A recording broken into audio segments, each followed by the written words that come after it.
La parole est à Monsieur Charles de Courson. Ma question s'adresse au ministre de l'Intérieur. Monsieur le ministre, vous avez adressé une lettre le 27 décembre 2012 à tous mes collègues présidents de SDIS de France, dans laquelle vous annoncez une très mauvaise nouvelle. La Commission européenne a mis la France en demeure de se mettre en conformité sous 2 mois avec la directive européenne du 4 novembre 2003 en matière de régime d'équivalence de temps de travail des sapeurs-pompiers professionnels, lequel régime est défini en France par le décret du 31 décembre 2001. 3 points dans ce décret sont contestés par la Commission européenne et en particulier le temps de travail supplémentaire auquel sont assujettis les sapeurs-pompiers professionnels bénéficiant d'un logement en contrepartie de leur gratuité. Il en résulte un surcoût considérable pour les budgets des SDIS. Je vous donne l'exemple du SDIS de la Marne, 1,5 million de coûts, soit 5%. En Côte d'Or, 1,8 million, à peu près l'équivalent. Et pour l'ensemble des SDIS, au moins une centaine de millions.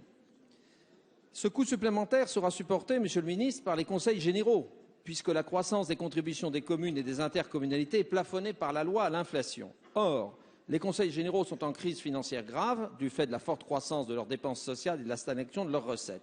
Le Premier ministre l'a d'ailleurs reconnu en installant la semaine dernière un groupe de travail État-département sur la crise financière de ces derniers.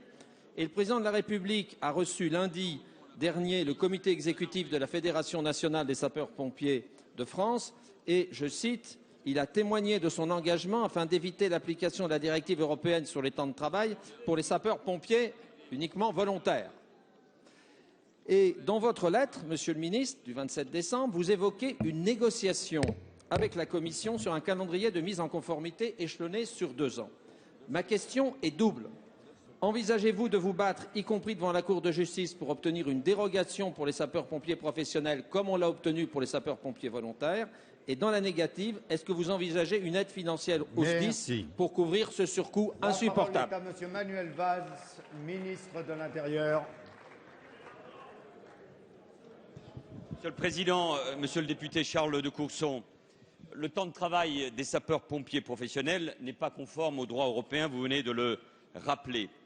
Et la direction européenne sur le temps de travail existe depuis 2003. Pour éviter une action devant la Cour de justice de l'Union européenne que la Commission souhaitait engager dès décembre dernier, j'ai pris le pari d'ouvrir la discussion avec Bruxelles. Aujourd'hui, la France dispose d'un délai et ce délai, nous devons l'utiliser pour revoir la réglementation sur le temps de travail.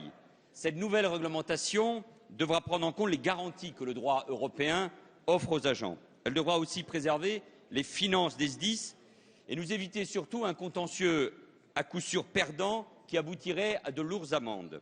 D'après des évaluations, il faudra affiner. La mise en conformité pourrait représenter un surcoût de 9 millions d'euros et une quarantaine de départements de SDIS donc seraient concernés. Nous allons tout faire pour éviter que cette charge supplémentaire pèse sur les départements, sur le SDIS ou sur les finances de l'État. Il y a un autre dossier en parallèle qui doit tous nous mobiliser, c'est la défense du volontariat. Vous y avez fait allusion en évoquant la rencontre du Président de la République avec les sapeurs-pompiers.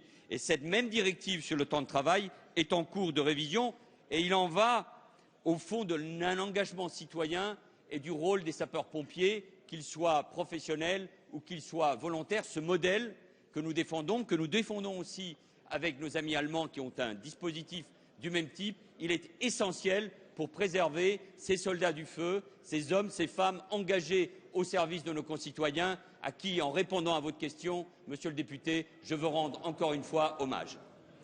Merci.